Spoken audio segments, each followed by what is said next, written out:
পালাবদলের পর তোলাবাজি গুন্ডামিতে zero tolerance, ভয় out ভরসা ইন। তোলাবাজি গুন্ডামি রুখতে জোড়া বিল আনছে নতুন সরকার। বাংলা এবার গুন্ডা দমনে যোগী মডেল।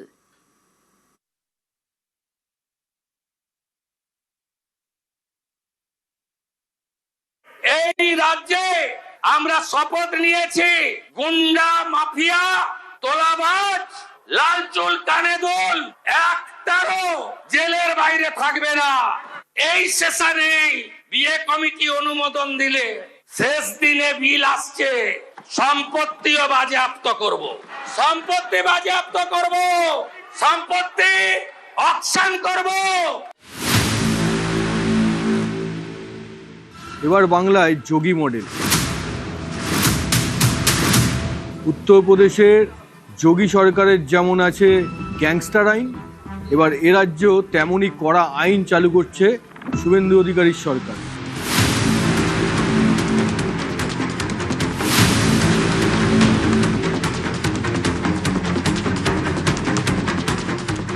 বাংলায় এবার উত্তরপ্রদেশের যোগী মডেল। তুলাবাজি গুন্ডামিতে ইতি টানতে জোড়া বিল আনছে বাংলার প্রথম বিজেপি সরকার। রাজ্যে জননিরাপত্তা সুরক্ষিত রাখা ও অসামাজিক কার্যকলাপ আটকানোর জন্য বিধানসভায় রাজ্য সরকারের তরফে আনা হচ্ছে নয়া আইন। West Bengal public safety and control of antisocial activities bill 2026, এই নয়া আইন রাজ্য সরকার আনছে।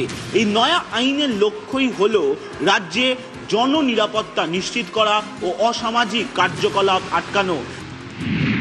জোড়া বিলের মধ্যে একটি নতুন, the West Bengal public safety and control of antisocial activities bill. দ্বিতীয় বিলটি পুরনো আইনের সংশোধনী, the West Bengal maintenance of public order amendment বিল।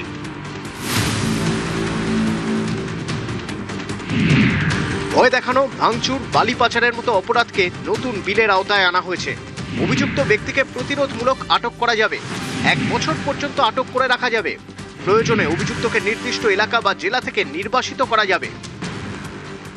এই রাজ্যে আমরা শপথ নিয়েছি, গুন্ডা মাফিয়া তোলাবাজ লাল চুল কানে দুল একটারও জেলের বাইরে থাকবে না। এই সেশনে বিয়ে কমিটি অনুমোদন দিলে শেষ দিনে বিল আসছে, সম্পত্তিও বাজেয়াপ্ত করব, সম্পত্তি বাজেয়াপ্ত করব, সম্পত্তি অকশন করব।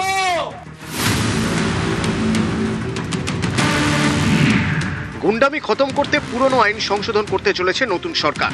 মেইনটেনেন্স অফ পাবলিক অর্ডারের সংশোধনী অনুযায়ী সরকারি সম্পত্তি ভাঙচুর করলে বা আগুন লাগালে দোষীর সম্পত্তি বাজেয়াপ্ত করে ক্ষতিপূরণ আদায়, ক্ষয়ক্ষতির পরিমাণ নির্ধারণ করতে তৈরি করা হবে ক্লেমস কমিশন। এই রাজ্যে আমরা শপথ নিয়েছি, গুন্ডা মাফিয়া তোলাবাজ লাল চুল কানে দুল একটারও জেলের বাইরে থাকবে না। এই সেশনে বিয়ে কমিটি অনুমোদন দিলে শেষ দিনে বিল আসছে, সম্পত্তিও বাজেয়াপ্ত করব, সম্পত্তি বাজেয়াপ্ত করব, সম্পত্তি অকশন করব। ওই আমতলা হরিশ মুখার্জি হরিশ চ্যাটার্জি রোডের ওই প্রাসাদ গুলোতে কলকাতার রাস্তায় রাত্রিবেলা ফ্লাইওভারের নিচে যারা থাকে তাদেরকে রাখাবো। এই যে বিল রাজ্য বিধানসভাতে আসতে চলেছে, সেখানে একদিকে শুধুমাত্র দুর্নীতিকে সমূলে নিকাশ করা নয়, এর পাশাপাশি যাতে কোনো ধরনের অপরাধের সঙ্গে এই সমস্ত ব্যক্তিরা জড়িত থাকতে না পারেন, আর যদি অভিযোগের প্রমাণ পাওয়া যায় তাহলে তাদেরকে যে কড়া শাস্তির মুখে পড়তে হবে সেটাও বুঝিয়ে দেওয়া হয়েছে। একসময় গ্যাংস্টারদের দাপটে কাঁপত উত্তরপ্রদেশ। গ্যাংস্টারদের দাপট রুখতে 1986 সালে বিশেষ আইন আনে উত্তরপ্রদেশ সরকার, Uttar Pradesh gangsters and antisocial activities prevention act. এই আইনে মামলার বিচার হয় বিশেষ আদালতে। অভিযুক্তদের সম্পত্তি বাজেয়াপ্ত করে ক্ষতিপূরণ আদায় করতে পারে সরকার। 2017 সালে উত্তরপ্রদেশের মুখ্যমন্ত্রীর চেয়ারে বসেন যোগী আদিত্যনাথ। 1986 সালে এই আইন পাশ হলেও যোগীর আমলে এর ব্যাপক ব্যবহার শুরু হয়। মির্জাপুরের ত্রাস হাজি ইকবাল বিএসপির বিধান পরিষদের সদস্য। এই আইনে 2026 সালে তার 56টি সম্পত্তি এবং 276 কোটি টাকা বাজেয়াপ্ত করেছে যোগী সরকার।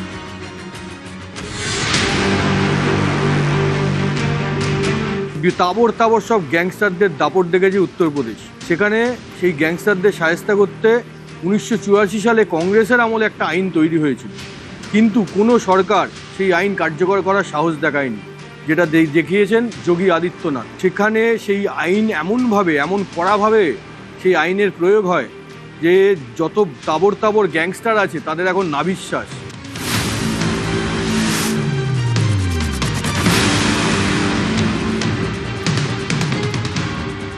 শিল্প উন্নয়নের ভিত্তি তৃণমূল আমলের শিল্পে খরা, যার অন্যতম কারণ তোলাবাজি, দুর্নীতি, গুন্ডামি। পরিবর্তনের বাংলা এবার শিল্প চায়, শিল্প আনতে বদ্ধপরিকর বিজেপি সরকার। রাজ্যে ব্যাপক বিনিয়োগ এবং শিল্প আনতে গেলে আইন শৃঙ্খলাকে সুদৃঢ় করা, তোলাবাজি, কাটমানি, সিন্ডিকেট, চাঁদাবাজি বন্ধ করা, সিঙ্গেল উইন্ডো সিস্টেমের মধ্য দিয়ে শিল্প এবং ব্যবসার উপযোগী পরিবেশ তৈরি করা। কলকাতা থেকে আবির ঘোষাল ও Somraj Bandyopadhyay, news 18 Bangla.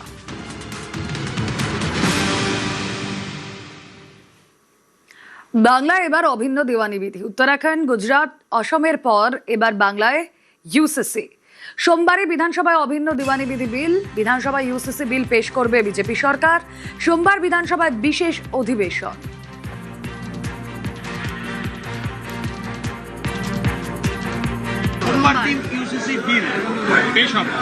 Hidden agenda তো বিজেপির নয়, প্রত্যেকটা কর্মী একদম রাজনীতির হাতে করেই হয়তো আমাদের পার্টিতে ছোটবেলা থেকে, তখন থেকেই ওটা জানে, হবেই, সময়ের অপেক্ষা।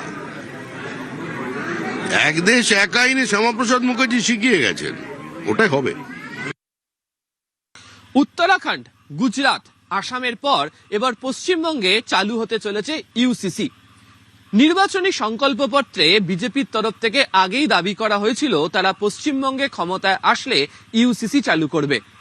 বিজেপি ক্ষমতায় আসার পর রাজ্য বিধানসভার যে প্রথম অধিবেশন, সেই প্রথম অধিবেশনের মধ্যেই এই ইউসিসি চালু করার ব্যাপারে সিদ্ধান্ত গ্রহণ করা হয়েছে। সূত্রের খবর, শুক্রবার এই সংক্রান্ত বিষয়ে আরো আইনজীবীদের সঙ্গে তারা কথা বলবেন। তবে বৃহস্পতিবার দিনকে সন্ধ্যাবেলা বিধানসভাতে যে কার্য নির্বাহী কমিটির বৈঠক হয়েছে, সেখানে এই বিষয়ে সিদ্ধান্ত গ্রহণ করা হয়েছে। আগামী সোমবার দিনকে রাজ্য বিধানসভাতে এই ইউসিসি সংক্রান্ত যে বিল তা পেশ হতে চলেছে। এর আগে আসামেও কিছুদিন আগে ইউসিসি বিল পেশ এবং পাশ করানো হয়। মধ্যপ্রদেশের মতো রাজ্যে সেখানে ড্রাফট তৈরি করা হচ্ছে এবং পশ্চিমবঙ্গের ক্ষেত্রে তারা বলছেন যে এইটি চালু হয়ে গেলে এক হচ্ছে নারী সুরক্ষা, অন্যদিকে নাগরিকদের সাংবিধানিক পদ্ধতি অনুযায়ী যে আইনি সুরক্ষা পাওয়ার কথা সম্পূর্ণভাবে তা তারা দিতে পারবেন। এর আগে আমরা দেখেছি স্বরাষ্ট্রমন্ত্রী অমিত শাহ, প্রধানমন্ত্রী নরেন্দ্র মোদী তারা যখন পশ্চিমবঙ্গে বারবার ধরে প্রচারে এসছেন, তারাও তখন উল্লেখ করেছেন এই ইউসিসি চালুর বিষয়ে। এমনকি কেন্দ্রেও একাধিকবার সরকারের তরফ থেকেই প্রসঙ্গের কথা উল্লেখ করা হয়েছে। তবে সেই সময় রাজ্যে শাসক দল ছিল তৃণমূল কংগ্রেস, যারা এই মুহূর্তে বিরোধিতায় রয়েছে, তাদের তরফ থেকে ইউসিসি নিয়ে তাদের আপত্তির কথা উল্লেখ করা হয়েছিল। তবে আসামের মতো পশ্চিমবঙ্গেও বিভিন্ন জনগোষ্ঠী বসবাস করে, বিশেষ করে পাহাড়ে এবং জঙ্গলমহলে। তাদের নিজস্ব কিছু সাংস্কৃতিক রীতি রয়েছে, পদ্ধতি রয়েছে। সেই বিষয়গুলিকে মাথায় রেখে এই বিলে কি ধরনের বিষয়কে বিধিবদ্ধ করা হয় সেদিকেই প্রত্যেকের নজরে। তবে প্রশাসনিক মহলের শীর্ষ কর্তারা এবং রাজ্য সরকারের পরিচালনা করছেন যে সমস্ত আধিকারিক মন্ত্রীরা যারা রয়েছেন, তারা বলছেন নাগরিকদের অধিকার সুরক্ষিত থাকবে এই ইউসিসি চালু হলে। সেই ব্যবস্থা করেই বিধানসভাতে আগামী সোমবার এই বিল পেশ হতে চলেছে, যা নিয়ে 1 ঘন্টা আলোচনাও চলবে। ক্যামেরা অসিত দাসের সাথে আবির ঘোষাল, নিউজ 18 বাংলা, কলকাতা।